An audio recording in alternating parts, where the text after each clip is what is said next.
সঠিক পূর্ণ পন্থা মোদের দাও গো বলি, চালাও সে পথে যে পথে তোমার প্রিয়জন গেছে চলি। যে পথে তোমার চির অভিশাপ, যে পথে তোমার চিরভ্রান্তি পরিতাপ, হে মহাচালক মোদের কখনো করো না সে পথগামী। সবই হলো বান্দার চাওয়া, সবই হলো আল্লাহ পাক বান্দাকে দিবেন, সে কথাই আল্লাহ পাক সূরাতুল ফাতিহার মধ্যে বর্ণনা করেছেন। আপনি কি বলেন আল্লাহ পাকের কাছে তা বুঝতে তো হবে। তুতা পাখির মতো শুধু মুখস্থ করলাম, নিজে যদি অনুধাবন না করি আল্লাহ দিবেন কেমন করে? কোরআন শরীফ তেলাওয়াত করলে সওয়াব হয়, কোরআন শরীফ বুঝলে কি হয়? বোঝাটা তো সওয়াবের চেয়ে অনেক বেশি। কোরআন তেলাওয়াত করি সবাই, কিন্তু কোরআন বুঝি না, অনুধাবন করি না। আফালা ইয়াতাদাব্বারুনাল কুরআনা ওয়ালাউ কানা মিন ইনদি গায়রিল্লাহি লাওয়াজাদু ফীহি ইখতিলাফান কাসীরা। কোরআন থেকে শিক্ষা গ্রহণ করি না। আল্লাহ পাক বলেন ওয়ালাকাদ ইয়াসসারনাল কুরআনা লিযিকরি ফাহাল মিন মুদ্দাকির। এ কোরআনুল কারীম তোমাদের জন্য সহজতর করে দিয়েছি, আছো কি কেউ তোমরা এর থেকে উপদেশ তোমরা গ্রহণ করবে, তাফাক্কুর করবে, তাদাব্বুর করবে। কোরআনুল কারীমের প্রত্যেকটি আয়াত শরীফ, প্রত্যেকটি আয়াতের মধ্যে প্রত্যেকটি অক্ষর এক একটা আলো। সে আলো হলো মানব জীবনের, দেহের সুস্থতার সে আলো বিন্যাস করে, তার পারিবারিক সুস্থতা, তার মস্তিষ্কের সুস্থতা, দেশের সুস্থতা, ব্যবসা বাণিজ্যের সুস্থতা, সকল প্রকার সুস্থতা বিন্যাস করে কোরআনুল কারীমের এ আয়াত শরীফ। সুবহানাল্লাহ। আজকে কোরআন আছে, কোরআনের তেলাওয়াত আছে, কোরআনুল কারীমের কেরাত আছে, বাস্তব প্রয়োগ নাই। কোরআন সবাই তেলাওয়াত করি, কোরআন এরপরে পরিবার হলো আপনার সন্তান, এরপরে পরিবার হলো আপনার ভাই বোন, এরপরে পরিবার হলো আপনার বন্ধুবান্ধব, এরপরে পরিবার হলো গ্রামবাসী, এরপরে পরিবার হলো আপনার ওই জেলারবাসী, এরপরে পরিবার হলো দেশবাসী, এরপরে পরিবার হলো গোটা বিশ্ব পৃথিবী। যেরকম সুবহানাল্লাহ। শরীফের মধ্যে আসছে, মিশকাত শরীফের মধ্যে পাইছি, আল্লাহ নবী সাল্লাল্লাহু আলাইহি সাল্লামকে কয়েকজন সাহাবী জিজ্ঞাসা করলেন, ইয়া রাসূলুল্লাহ, হে জবানের কি হিসাব হবে? আল্লাহ নবী সাল্লাল্লাহু আলাইহি সাল্লাম বলেন যে আল্লাহ পাক এই জবানের হেফাজত না থাকার কারণে উপর করে মানুষদেরকে টেনে টেনে জাহান্নামের মধ্যে নিক্ষেপ করা হবে। এক সাহাবী বললেন যে ইয়া রাসূলুল্লাহ, এই জীবনে যত বিপদ, যত সমস্যার মধ্যে পড়ছি আমার জবানের হেফাজত না করার কারণেই পড়ছি আমি। আল্লাহ নবী সাল্লাল্লাহু আলাইহি ওয়াসাল্লাম বলেন, মান সামাতা নাজা, তাহলে চুপ থাকো, নাজাত পাবে। সুবহানাল্লাহ। সব কাজে চুপ থাকা যাবে না। অন্যায়ভাবে মসজিদের মধ্যে আক্রমণ হয়েছে, অন্যায়ভাবে রাসূলকে আক্রমণ করে কথা বলেছে, অন্যায়ভাবে কোরআনের বিরুদ্ধে কথা বলছে, আপনি কি চুপ করে থাকবেন? এই চুপ করে থাকার অর্থই হলো যে ইমান আছে কিনা সন্দেহ। এই কাজে চুপ থাকা যাবে না। এই কাজে হলো তা'মুরুনা বিল মারুফ ওয়া নাহাউনা আনিল মুনকার, সৎ কাজে আদেশ প্রদান, অসৎ কাজে প্রতিরোধ গড়ে তোলার, এটাই হলো কথা। এখানে চুপ থাকা যাবে না। রাসূলের বিরুদ্ধে কথা বলে আপনি নিজেকে হেফাজত থাকার জন্য চুপ থেকে সুবহানাল্লাহ বললেন, এই সুবহানাল্লাহর কোনো দাম নাই। নবীর বিরুদ্ধে কথা বলে আল্লাহ পাক বলেন যে আমার রাসূলের জন্য, আমার দ্বীনের জন্য, আমার ইসলামের জন্য, আমার কোরআনের জন্য জানমালকে যারা বাজি রাখে আমি আল্লাহ তাদের জন্য হয়ে যায়, তাদের জন্য পৃথিবীতে কোনো চিন্তা, কোনো ভয় নাই। সুবহানাল্লাহ। কাজে চুপ থাকার কিছু পর্যায়ে রয়ে গেছে। আপনার আমার জবানের হেফাজত না থাকার কারণে এত শত্রুতার সৃষ্টি এবং এত বৈরিতার সৃষ্টি এবং এত বিপর্যয়ের হলো সৃষ্টি। যে কোনো মিছিল মিটিং যেখানে যান না কেন, বক্তা যখন বক্তব্য দেয় শ্রোতারা তখন শুনে, তখন তার কথা মাপে কি কথা বলল। একটু কথাই এদিক সেদিক হইলেই দেখবেন যে পেপারিং হয়ে গেছে। একটু কথা এদিক সেদিক হইলেই ভাইরাল হইতে এখন আর সময় হয় না। আগের জামানায় ভাইরাল হইতো কম, এখন তো ভাইরাল হয়ে গেছে। ইউটিউবে কিছু হইলেই ভাইরাল, কিছু হয় নাই ডাইনে কাটে বামে কাটে মাঝখান থেকে দিয়ে দেয়, তাই তো ভাইরাল হয়ে যাবে। অতএব জবানের হেফাজত যদি থাকে তাহলে পরে একটা মানুষ প্রথমেই সে হেফাজত হয়ে গেল। এর পরের হেফাজত হলো তার স্ত্রী, তাকে হেফাজত করবে এবং তার কাছে হলো দাওয়াত পৌঁছাইতে হবে। নামাজ পড়ো, জিকির করো, এগুলোর দাওয়াত স্ত্রীকে পৌঁছাইতে হবে। আপনার ঘরের স্ত্রী সবচেয়ে শত্রুতার কাজ সবচেয়ে বেশি সাধন করতে পারে। অনেক মানুষ ঘরের স্ত্রীর কাছে তার মৃত্যু হয়ে গেছে। পেপারে দেখেন একজন তার স্বামীরে 12 খণ্ড করছে, আবার এক পুরুষ তার স্ত্রীরে 6 খণ্ড করছে।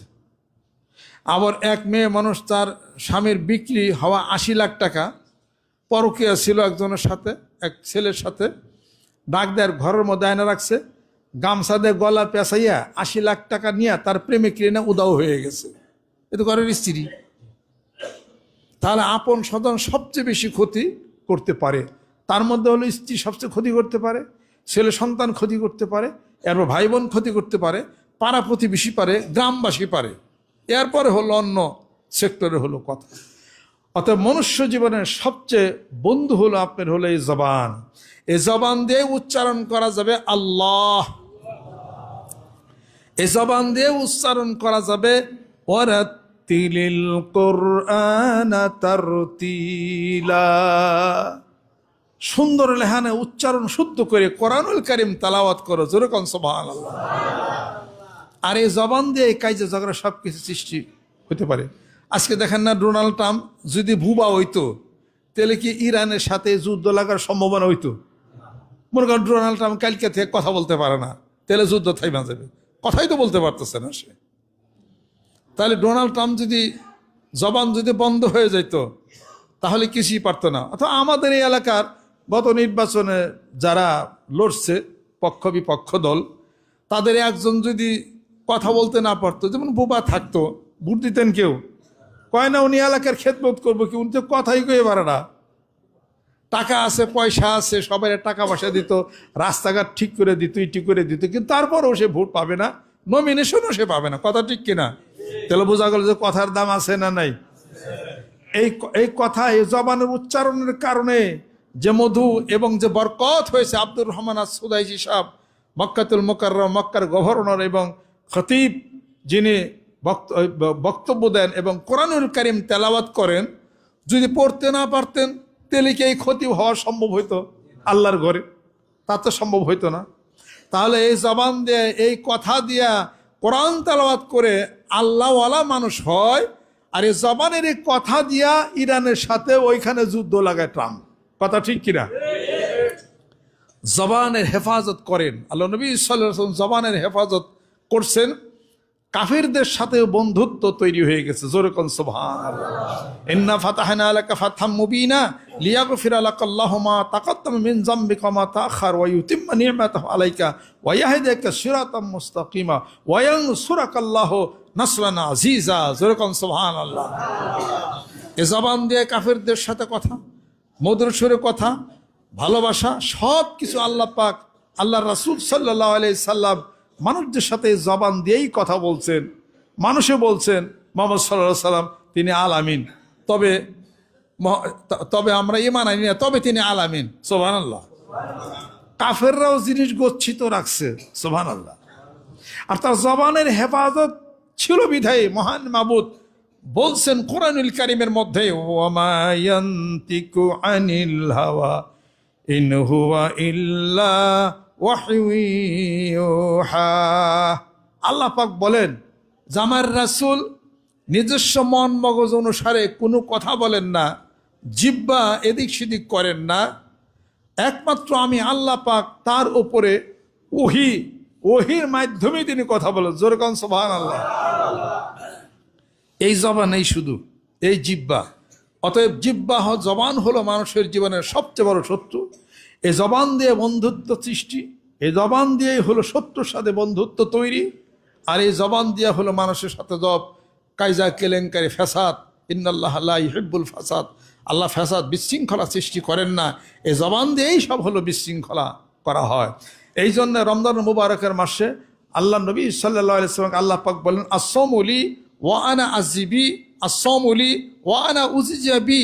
যে বিরত থাকলো, বিরত রাখলো মিথ্যা কথা, প্রবঞ্চনা, সকল কিছু থেকে তার জবানকে হেফাজত করলো। আল্লাহ রব্বুল আলামিন বলেন, এই রোজা তো আমার জন্যে, আমার ভয়ে বান্দা গোপনে পারত এক গ্লাস পানি খাওয়ার জন্যে, আমার ভয়ে বান্দা তা নিজেকে হেফাজত করেছে। আমার ভাই মিথ্যা বলে হেফাজত করছে, জবানের হেফাজত করেছে, অতএব এই রোজা আমার জন্যে, এই রোজার প্রতিদান হাসরের ময়দানে আমি আল্লাহ পাক নিজেই তাকে দিয়ে দেব, অথবা আমি নিজেই তার প্রতিদান হইয়া যাই। জোরে কোন সুবহানাল্লাহ। কুতিবা আলাইকুমুস সিয়ামু কামা কুতিবা আলাল লাযিনা মিন ক্বাবলিকুম লাআল্লাকুম তাত্তাকুন, তোমাদের জন্য রোজা, রমজান মাসের রোজা ফরজ করা হয়েছে যেভাবে অতীতেও রোজা ফরজ করা হয়েছিল। তবে এটা আদম আলাইহিস সালাম উপর রোজা ফরজ ছিল 3টা আইয়ামে বেস, 13, 14, 15, এটাকে আইয়ামে বেস বলা হয়। এই 3 তারিখে রোজা ফরজ ছিল। হযরত মূসা আলাইহিস সালামের জমানায় আশুরার রোজা ফরজ ছিল। মুহাম্মদ সাল্লাল্লাহু আলাইহি সাল্লাম এই জমানায় 30টি রোজা আল্লাহ পাক ফরজ করেছেন। জোরে কোন সুবহানাল্লাহ। এই রমজান মুবারকের মাসে এমন একটা রাত আছে যে রাত হলো লাইলাতুল কদর বলা হয়, শবে কদর। জোরে কোন সুবহানাল্লাহ। মান কামা ফি লাইলাতুল কদর ঈমানান ওয়া ইহতিসাবান গুফিরা লাহু মা তাকাদ্দামা মিন যামবিহি, যেই ব্যক্তি ঈমান এবং ইহতিসাবের সাথে এই রাতটি জাগরণ হলো এবং সে ইবাদত বন্দেগীতে মশগুল হলো, আল্লাহ পাক তার জীবনের সমস্ত গুনাহগুলো আল্লাহ পাক তাকে মাফ করে দেন, তার ভাগ্যের পরিবর্তন করেন, তার হায়াত বাড়িয়ে দেন, তার রিজিক বাড়িয়ে দেন। জোরে কোন সুবহানাল্লাহ। আল্লাহ রাব্বুল আলামিন বলেন যে আমি শবে কদরের এই রাতটিতে কোরআন নাজিল করেছি। আপনি কি জানেন যে এই কদর রাত্রির কি মর্তবা, কি সম্মান, কি মর্যাদা আমি প্রতিষ্ঠা করেছি? ইন্না আনজালনাহু ফি লাইলাতুল কদর ওয়া মা আদরাকা মা লাইলাতুল কদর লাইলাতুল কদর খায়রুম মিন আলফি শাহর, 1000 মাসের চেয়ে শ্রেষ্ঠ রজনী হলো এই শবে কদর রাত। জোরে কোন সুবহানাল্লাহ। তানাজ্জালুল মালাইকাতু ওয়ার রূহু ফিহা বিইজনি রাব্বিহিম মিন কুল্লি আমর সালামুন হিয়া হাত্তা মাতলাইল ফজর। জিবরাইল ফেরেশতা সমস্ত ফেরেশতাদেরকে নিয়ে সমস্ত বরকত নিয়ে আল্লাহ পাকের এই ঘরের উপরে নাজিল হন, অবতীর্ণ হন এবং এই বরকতগুলি পৃথিবীতে ছড়িয়ে দেন। ফজর তুলু হওয়া পর্যন্ত ফেরেশতারা বলে আমিন আমিন। জোরে কোন সুবহানাল্লাহ। যত জিকির, যত কোরআন শরীফ তেলাওয়াত, যা কিছু হয় ফেরেশতারা বলে আমিন, শান্তি হোক গোটা রাত ভরা। জোরে কোন সুবহানাল্লাহ। এর একটি পটভূমি আছে, একটি শানি নুজুল আছে শবে কদরের রাত্রিতে। আল্লাহ নবী সাল্লাল্লাহু আলাইহি সাল্লাম বলতেছিলেন সাহাবাদেরকে যে বনী ইসরাইলের মধ্যে এমন এক লোক ছিল যার নাম ছিল হলো শামন। কোরআন শরীফের মধ্যে আপনারা খুলে দেখেন শবে কদর নাজিল অবতীর্ণ হওয়ার পটভূমি অর্থাৎ শানি নজরুলের মধ্যে বনী ইসরাইলের মধ্যে এক লোক ছিল, নাম ছিল তার শামন। সে 1000 মাস ভরা সে যুদ্ধ বিগ্রহ করে আধ্যাত্মিক জগতে সে হাসিল করেছিলেন, আল্লাহ পাকের সন্তুষ্টি লাভ করেছিলেন। বনী ইসরাইলের মধ্যে নাম ছিল শামন। তাহলে নবী সাল্লাল্লাহু আলাইহি সাল্লাম সাহাবাদেরকে এই বর্ণনা যখন করতেছিলেন, সাহাবারা বলেন সে তো অনেক দীর্ঘ হায়াত পাইছে, এখন আমরা তো উম্মতে মুহাম্মদে আমাদের হায়াত তো কম, আমরা কেমনে করে বরকত হাসিল করতে পারি? এই কথার পরিপ্রেক্ষিতে আল্লাহ রাব্বুল আলামিন এই সূরা কদর নাজিল করলেন। ইন্না আনজালনাহু ফি লাইলাতিল কদর ওয়া মা আদরাকা মা লাইলাতুল কদর লাইলাতুল কদর খায়রুম মিন আলফি শাহর। আল্লাহ পাক বলেন, হে রাসূল, শবে কদরে আমি কোরআন নাজিল করেছি, আপনি কি জানেন শবে কদর লাইলাতুল কদর কি? জানে কি 1000 মাস? ওই ব্যক্তি যে 1000 মাস বলে যুদ্ধ বিগ্রহ করেছে যে সওয়াব পাবে, শবে কদর রাত আপনার উম্মতের জন্য সেই রাত আমি দিলাম, এক রাতের ইবাদত ওই 1000 মাসের চেয়ে শ্রেষ্ঠ হয়ে যাবে। জোরে বলুন সুবহানাল্লাহ। এখন আমরা সব খুশি, আল্লাহ সেই মর্যাদা দিয়েছেন কিনা? জোরে বলুন। সমস্ত নবীর উম্মতের আগে আমরা আগে জান্নাতে যাব, আমাদের আগে জান্নাতে যাইতে পারবে না কেউ। এই ভাগ্য আমাদেরকে আল্লাহ পাক দিয়েছেন রমজান মুবারকের মাসে, এটা গ্রহণ করা উচিত আছে কিনা? জোরে বলুন। আল্লাহ নবী সাল্লাল্লাহু আলাইহি সাল্লাম মানে যখন রমজান মুবারকের মাস আসে আমি বাতাসের মতো তখন দানকারী হয়ে যায়। আর আল্লাহ পাক 700 পর্যন্ত সওয়াব আল্লাহ পাক নির্দিষ্ট করেছেন। এই মাসেই হলো জাকাত প্রদানের মাস। জোরে বলুন সুবহানাল্লাহ। টাকার জাকাত, স্বর্ণের জাকাত আপনি দিবেন। দেহের জাকাতের জন্য 30টা রোজা, আর টাকা পয়সার জাকাতের জন্য 100 টাকায় 2.5 টাকা জাকাত। জোরে বলুন সুবহানাল্লাহ। অতএব স্বর্ণ যদি 7.5 ভরি থাকে জাকাত নাই, 7.5 ভরি হইলেই জাকাত ওয়াজিব হয়ে যাবে। 100 টাকায় 2.5 টাকা স্বর্ণের বিক্রির মূল্য, আপনি বর্তমান মূল্য ধরবেন, এখন বিক্রিগুলো কত টাকা হয়, ওই টাকা পরিমাণ আপনার 100 টাকা 2.5 টাকা আপনি জাকাত দিবেন। আর রূপা যদি হয় 52.5 তোলা আপনি দিবেন। আল্লাহ পাক আমাদেরকে যেন কবুল করে নেন। রহমত করে নেন, বরকত আল্লাহ পাক যেন নাজিল করে দেন। মানিকান দরবার এখানে একটা মাদ্রাসা আছে, এখানে অনেক গরিব এতিম ছেলেরা এখানে পড়াশোনা করে। এই মাদ্রাসা আপনারা দান করতে পারেন, কেতাব দান করতে পারেন। যদি মৌলানা না হন, কেতাব পড়ার ক্ষমতা যোগ্যতা যদি না থাকে, এক সেট কেতাব যদি আমি মাদ্রাসায় কিনে দেন, ওই ছাত্ররা পড়বে, ওই সব আপনি পাবেন। যেরকম সুবহানাল্লাহ। রমজান মুবারকের মাস আমাদের ভাগ্যের মাস। রমজান মুবারকের মাস কোরআন নাজিলের মাস। রমজান মুবারকের মাস গুনাহ মাফ হওয়ার মাস। আর আসমানের দরজাগুলি ফতিহাত আবু সামাওয়া, আসমানের দরজাগুলি আল্লাহ পাক খুলে দেন, আর জাহান্নামের দরজা আল্লাহ পাক বন্ধ করে দেন। আর যত মানুষের পিতা মাতা আত্মীয় স্বজন যাদের রুহগুলি আছে, সেই রুহগুলিকে আল্লাহ পাক ছেড়ে দেন। রমজান মুবারকের মাসে সমস্ত তার শাস্তি আল্লাহ পাকে স্থগিত করে দেন। কাজে পিতা মাতা আত্মীয় যাদের ইন্তেকাল করেছেন তাদের রুহু বিচরণ করে। সুবহানাল্লাহ, আলহামদুলিল্লাহ, আল্লাহু আকবার, লা ইলাহা ইল্লাল্লাহ কোরআন শরীফ খতম করে পিতামাতার জন্য দোয়া করেন। ওই পিতামাতা কবর থেকে খুশি হয়ে যাবে। আল্লাহ পাক আমাদেরকে যেন কবুল ও মঞ্জুর করে দেন, রহমত করে দেন। আল্লাহ পাক বরকত আল্লাহ পাক যেন নাজিল করে দেন। আসেন সকলে আমরা মহান মাবুদের নিকট তওবা করি, গুনার জন্য তওবা করি। আস্তাগফিরুল্লাহ রব্বি মিন কুল্লি যামবি ওয়া আতুবু ইলাইহি লা হাওলা ওয়ালা কুওয়াতা ইল্লা বিল্লাহ। এ দেশের জন্য দোয়া করি, সুখ সমৃদ্ধির জন্য দোয়া করি। আমাদের দেশ গরিব দেশ, আল্লাহ যেন ধনী বানিয়ে দেন। সেই তুলনায় আমরা কোরআনের খাদেম হয়ে যাই, কোরআন শরীফ তেলাওয়াত করি এবং ভিতরে হিকমতের জ্ঞান আল্লাহ পাক যেন দিয়ে দেন। গোটা বাংলাদেশে যারা আছেন সকলে যেন কোরআনের প্রতি শ্রদ্ধাশীল হয়ে যায়, জিকিরের প্রতি শ্রদ্ধাশীল হয়ে যায়, নামাজের পাবন্দ যেন হয়ে যায়। সব মারামারি কাটাকাটি হানাহানি সব বন্ধ হয়ে যাবে কোরআনের আলো কলবের মধ্যে যদি ঢুকে। যেরকম সুবহানাল্লাহ। আউযু বিল্লাহি মিনাশ শাইতানির রাজিম। बिस्मिल्लाहिर रहमानिर रहीम।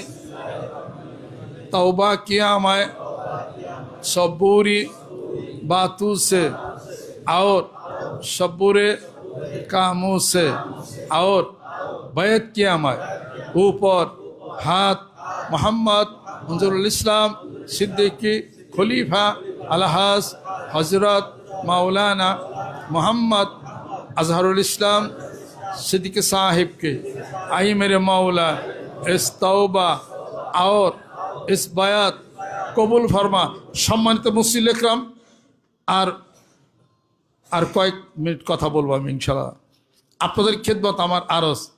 আজকে মনে করেন আমি ছোট্ট একটা উদাহরণ আমি দেই। এ বায়াত হইল না, এ বায়াতটা কেন? কিছুই না, আপনার সাথে আমার বন্ধুত্ব হইল। এ বায়াত হয়েছে না এই 18-19 তারিখে সংসদ ভবনে বয়াত হয় না? বায়াত কি? শপথ বাক্য পাঠ, অঙ্গীকার নামা তারা করছে। আমি বাংলাদেশে ভালো চাই, বিশ্ববিদ্যালয় এটা ওটা হ্যান রাগ বিরাগের বশবর্তী হয়ে কোনো প্রকার অ্যাকশন নেব না, এই তো বায়াত। এই বায়াত কিসের বায়াত? ওই বায়াত হলো দেশ পরিচালনার বায়াত। এই বায়াত হলো কবর হাসন নাসর দেশ সমস্ত কিছু মিলে হলো এই বায়াত। কোরআন সুন্নাহর বিধান মতো চলবো, কাউকে সেজদা করব না, মারামারি কাটাকাটি হানাহানি পারবো না। এই সব আজ থেকে আমি বায়াত গ্রহণ করলাম, প্রতিশ্রুতিবদ্ধ হইলাম।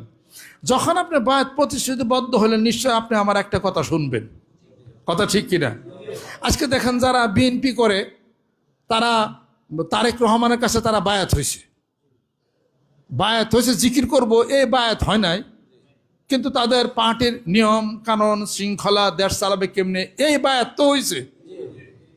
কথা ঠিক কিনা? তাহলে পরে সে নিরঙ্কুশ বিজয় লাভ করার পরে বিএনপির যে চেয়ারম্যান সাহেব আছেন তারেক রহমান, উনি বললেন কি, তোমরা বিজয় মিছিল করবা না। মানিকগঞ্জে কি বিজয় মিছিল হয়েছে? হয় নাই। কি করবা? তোমরা মসজিদে যাও, আল্লাহর কাছে দোয়া করো। এই অর্ডারটা এত কোটি মানুষ ফলো করছে কিনা? কেন করছে? বায়াত হোসেন যে আপনি তো বিএনপি করেন। অনুরূপভাবে বিপরীত দল আওয়ামী লীগ ছিল, তারাও শেখ হাসিনার কথা ওইভাবে তারা ফলো করছে, ওইভাবে ফলো করছে। সে যদি অর্ডার দিত এখন ঘর থেকে বাইরেও সব পিটাও মারো, হাজার লক্ষ কোটি আওয়ামী লীগের ছেলেবেলার রাস্তায় নামতো, মরুক চাই বাসুক, তারা দেখতো না যে নেত্রীর কথা ফলো করতে হবে। এখন তারেক রহমান অর্ডার দিলে সবাই লেগে যাবে। তাহলে সে অর্ডার পাস করছে, কোনো বিজয় উল্লাস করে নাই, মসজিদে গেছে। কথা ঠিক কিনা? সে অর্ডার পাস যেটাই করবে সেটাই বিএনপির কর্মীরা মানবে। এটা একমাত্র কারণ বয়াত হওয়ার জন্য প্রতিশ্রুতিবদ্ধ হয়েছে। আমি বিএনপি করি, এটা ফলো করি আমি। বিপরীতভাবে যখন আপনার একটা পীরের কাছে যখন বায়াত মুরিদ হইবেন যে আমি জিকির করব, নামাজ পড়বো, এই বায়াতিতে আপনি হইবেন না, দেশ পরিচালনার কথা বলবেন আপনি, তা তো বলবেন না। ওই বায়াত ঠিক হলে এই বায়াতের সমস্যা কি হয়েছে? কথা ঠিক কিনা? আজকে শুনেন, তাহলে পরে যদি আজকে বিএনপি যারা ক্ষমতায় গেল, তার ওনার এক কথায় সবাই মসজিদে যা আল্লাহর দোয়া করলো, উনি যদি কথা বলে আমার কর্মীরা যারা এখন থেকে 5 ওয়াক্ত নামাজ পড়বা, ঠিকই প্রত্যেকটা বিএনপির পোলাপানরা পড়বো, আগে না পড়লেও এখন পড়বো, কেন আরে আমাকে চেয়ারম্যান অর্ডার দিছে, এই স্লোগান পরে দিয়ে নামাজ পড়ে আগে পালন করবে না? যেটা বলবে সেটাই পালন করবে। আমি মনে করি রমজান মোবারকের মাস অনুসারে আপনার ওই প্রাইমারি হাই স্কুল সবই বন্ধ দেওয়ার কথা ছিল, বন্ধ কেন দিচ্ছে না? দিচ্ছে না, হাইকোর্ট রায় দিচ্ছে না। তাহলে এই যে বন্ধটা যে হইল, আলহামদুলিল্লাহ, এই বন্ধের সাথে সাথে যদি অর্ডার আরও পাস করা হইতো, বন্ধ দেওয়া হলো, বাড়িতে বৈশা গল্প গুজব করো, সময় কাটায়ও না, জিকির করো, কোরআন শরীফ তেলাওয়াত করো, দেশের উন্নতির কথাও বলো, ওটাও তো সব বিএনপির নেতা কর্মীরা মানতো। কথা ঠিক কিনা? বন্ধ দিলে এই ছাত্ররা তো খেলাধুলা করবে, ইটি করবে, যাতে ওইদিকে মনটা না যায়, সেজন্য কোরআন শরীফ তেলাওয়াত করে, সেজন্য তার পিতামাতার কাছে বসে, সেজন্য জিকির করে, সেজন্য নামাজে পাবন্দি হয়। নামাজ কি আওয়ামী লীগের নাকি? নামাজ কি বিএনপির নাকি? নামাজ কি জামাত ইসলামের নাকি? নামাজ কি পীর সাহেবের নাকি? নামাজ কার? জিকির কার? আল্লাহর। এদেশের 17-18 কোটি মানুষ যা আছে, 98% মুসলমান যারা আল্লাহকে বিশ্বাস করে, নামাজ তাদের, আল্লাহকে বিশ্বাস করে, হজ তাদের, আল্লাহকে বিশ্বাস করে, জাকাত তাদের, পার্টির কথা গিয়ে, পীর সাহেবের কথা গিয়ে এখানে। আজকে আমি যদি মসজিদে না আসতাম, তো এই এলাকার মানুষ কেউ আর মসজিদে জুমার নামাজের জন্য আসতো না নাকি? নামাজ তো পড়তেই হবে, হুজুর না পড়বো, অসুস্থ হয়েছে হুজুর তো আসতে পারে না কে, কিন্তু আর কি নামাজ বাদ দেবে কেউ? নামাজ তো পড়তেই আপনাকে হবে। অতএব প্রত্যেকটা জায়গাতে আবার এই অর্ডার যদি পাস হয় বিএনপির পক্ষ থেকে, আমার যত নেতা কর্মী আছে, আজ থেকে সমস্ত বাংলাদেশের যেখানে যত দোকানপাট আছে, যখন এই ঘোষণা হবে, ইয়া আইয়ুহাল্লাযীনা আমানু ইযা নুদিয়া লিস-সালাতি মিন ইয়াউমিল জুমআতি ফাসাউ ইলা যিকরিল্লাহি ওয়া যারুল বাই। সূরা জুমার এই আয়াত শরীফ যদি বিএনপির নীতি নির্ধারক যারা আছে তারা যদি পাঠ করতেন, আল্লাহ পাক বলেন, হে ইমানদার বান্দারা, জুমার নামাজের আজান যখন দেয় তখন দৌড়িয়ে আসো, বেচাকেনি বন্ধ করো, দোকানপাট সব বন্ধ, এবং নামাজের দিকে প্রধাবিত হয়ে যাও। এই কথা যদি বিএনপির পক্ষ থেকে যদি হয়, তাহলে পরে হুজুররা যেটা নিয়ে বলবে তার আগে আপনি যদি বলেন, তো তার আন্দোলনই থাকে না। কথা ঠিক কেন বলেন? আমরা বলবো যে নামাজের কথা, কারণ সৌদি আরবে আজান হয়ে গেলে সমস্ত দোকানপাট বন্ধ। এই অর্ডারটা কি বাংলাদেশে হতে পারে না? হইলে পরে আরব বিশ্ব তারা চোখ দিবে, কিরে আগে তো ছিল না, কখন কেন? তাহলে তারা বুঝবে যে আমার ইসলামের দিকে আমরা অনেক ঝুঁক। সৌদি, কুয়েত, কাতার আমাদের দেশে আসলে টাকা পয়সা দিলেই তো এনাফ। জোরে কাল সুবহানাল্লাহ। এরকম একটা অর্ডার যে সরকারের পক্ষ থেকে পাস হয়ে যায়, আজান যখন হবে সমস্ত দোকানপাট বন্ধ হয়ে যাবে, সব নামাজে চলে যাও। প্রত্যেকটা বিএনপির নেতা কর্মী যারা হয়তো আগে খুলছিল দোকান, তারা আর খুলবে না। ব্যবসা করছিল, এখন আর ব্যবসা করবে না। মানবে কিনা এটা? জোরে কর।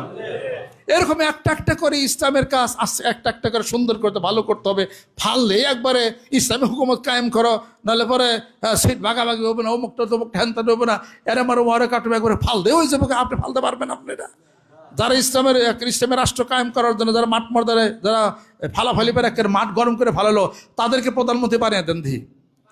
নিশ্চিত ওই লোক ওই সরস্বতী পূজা আছে না, দেখবার জন্য তারা দাম নেবো, কিন্তু হ্যাঁ টুপি আর তখন আর টুপি তো কম থাকবো, এটা ওরা মাত ধরে ব্যাখ্যা করে পারে, কিন্তু পাওয়ারে গেলে তখন সবাইকে নিয়ে তাকে চলতে হয়, হেকমত করেই কাজ করে আদায় করতে হয়। এই ধরনের গরম কিছু হুজুর আছে, মাঠ গরম করে হালায়। কথা লক্ষ্য করছেন? আমার কথা খাবে মিশিয়ে নিয়ে, নাম প্রকাশে অনিচ্ছুক আমি।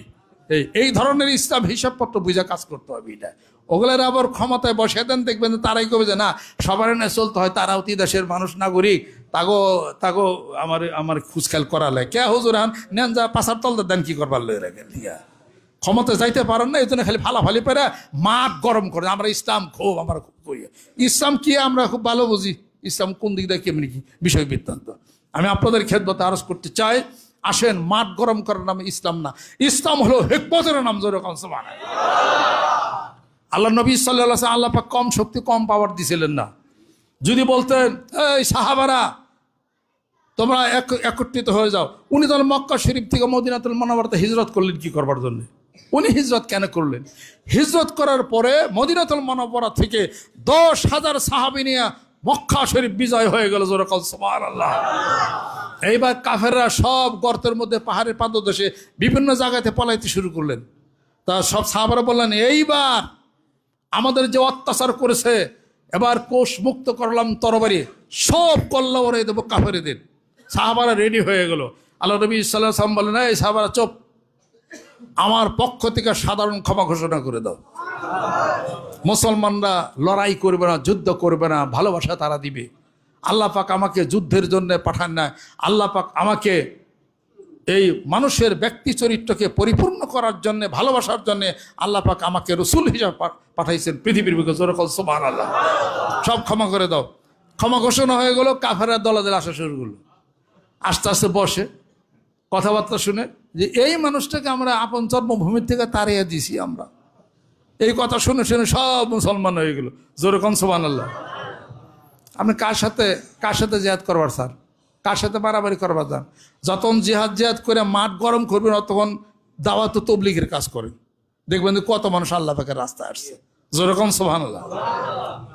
আমরা যদি ওই ধরনের মারামারি, ওই জিহাদ না উলাইলে ভালাভালি যদি করতাম আমরা, তাহলে 10 থেকে 12,000 হিন্দু সম্প্রদায় তারা আসছে, জিকির আজকালকে মাথা টুপি তারা দিয়েছে। আমার লোক থেকে মারামারি বাজে নাকি? কত গান বাজনা যারা গাইছে তাদের সাথে ভালোবাসা করে এখন তো মাথায় টুপি জিকির আজকালকে জুব্বায় পড়ছে, তাদের সাথে তো আমার মারামারি তো বাজে নাকি? জেহাদ কোনটা আমরা খুব ভালো জানি। ওরকম মেলায় পীর আরেক পীরের লাগে জিহাদ করে 2-1টা মরছে, চোখ কান আছে, ঠ্যাং লইছে, হে পিসাব হেম নিয়ে রয়েছে, তার মুড়ি তারও বড় হয়ে গেছে। কি করবেন এটা? আমার বিরুদ্ধে যাতে আপনার জেহাদ যদি করেন, মানিকগঞ্জের পিসাবের বিরুদ্ধে জেহাদ, এ দরবার ভালো না, শুনছি বলে কাফের, আসেন না। ওই যে 30,000 মানুষ একত্রিত করেছিলেন কালামপুরের মাঠে, কুলায় না কে তখন তো এখানকার মেলা আমার হিন্দু প্রধান যারা ছিল, কলেজের ছাত্রমাত্র যারা ছিল সবাই তো এখানে একত্রিত ছিল এই বাংলা ঘরে। আব্বাকে বলছেন, স্যার কোনো চিন্তা করেন, চুপ করে বসে থাকেন, ও জাগির ব্রিজের আগে উনার দেবো শেষ করে কে পারেন না কে। তখন তো মুড়িদ দেখেও আসলো না। আব্বা তো ফোনই করে নাই সারা বাংলাদেশে কেউর কাছে, শুধু আমাদের বাণীগঞ্জের মানুষ একত্রিত হয়েছিল। এটা তা তো পারেন নাকি? এটা আমার বিরুদ্ধে যদি কেউ জেহাদ করেন, আসতে 10,000 মানুষ, তা আমি যদি ফোন করি কমপক্ষে 2 লক্ষ মানুষ আসবে। 2 লক্ষ মানুষ মরবো পরে না, আমি পীর আমার ঘরের দরজা থেকে আপনি বাইরে করবেন। আমার মুরিদে কি করবো? আমার পীর জামানা তাই থাক, আসির সামনে এটা কমপক্ষে 1 লক্ষ শহীদ হবে, তারপর এসে দরজা ভেঙে তারপরে আমার বাড়ি করবেন। 1 লাখ মরার পরে না, 1 লাখ মরতে ডিসি সব বয়ে থাকবো নাকি? হেফাজত করবে না? তা আমারও তার পাইলেন না, মুরিদ না মেরে হারিয়েছেন 20,000, আমারও তার পারলেন না আপনি। তো এই জেহাদের কি মানেটা কি আছে? যেরকম ঠিক কিনা? মানুষ হতাহত হবে, সমাধান হবে না। যেরকম ঠিক না? দাওয়াত নিয়ে যান, কথা বলেন, আলাপ আলোচনা করেন, বসেন, মিটিং করেন, বসেন, আলাপ আলোচনা করেন, এটাই হলো সমঝোতার লাইন। এই জন্য ওই হুজুরদেরকে আমি বলি সূরা তো সূরা পড়েন, তার মানে পরামর্শ সংলাপ নামক আল্লাহ পাক একটা সূরাই নাজিল করেছেন। যেরকম সুবহানাল্লাহ। সমঝোতার উপর আর কোনো কিছু হতে পারে না। এই ডোনাল্ড ট্রাম্প যদি সমঝোতা না করে ইরানের সাথে, তাহলে ওই পানির মধ্যে এই ট্রাম্পের জ্যান্ত কবর হতে পারে, এটা ঠিক নাই। আর যদি সমঝোতা করে তাহলে বাস পেশে। হ্যাঁ, মুসলমান কিন্তু সাংঘাতিক মুসলমান। মানিকগঞ্জ দরবার শরীফের নেতৃত্বে আসেন, বাংলার জমিনের বুকে কাদা ছড়াছড়ি বন্ধ হয়ে যায়। এদেশকে লালন করি, সম্মান করি, শ্রদ্ধা করি, দাওয়াত ও তাবলীগের কাজ করি, গিবত শিকার সব বন্ধ করে সোনার বাংলাদেশের সোনার মানুষ হিসাবে এটাকে দেশ গড়ার দৃঢ় প্রত্যয় নিয়ে আমরা চলি। আর সেই ধরনের নেতৃত্ব আমরা কামনা করি, যেই নেতৃত্বের মধ্যে আছে কোরআন, যে নেতৃত্বের মধ্যে আছে হাদিস শরীফ, যেই নীতির মধ্যে কোরআনের নীতি নাই, ওটা কোনো রাজনীতি হতে পারে না। ওটার নাম হলো কুনীতি, ওটার নাম হলো দুর্নীতি। যেরকম ঠিক কিনা? যে নীতির মধ্যে কোরআনিক জীবনের, হাদিস শরীফের জীবনের আলো হবে, আস্তে আস্তে হবে মানুষদেরকে বুঝাইয়া টুজাইয়া হিকমতের সাথে। এই কথা আমি বলতেছিলাম। যেরকম সুবহানাল্লাহ।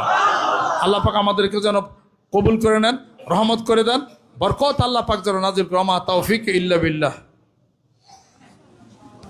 সুন্নতের নিয়ত করি সবাই।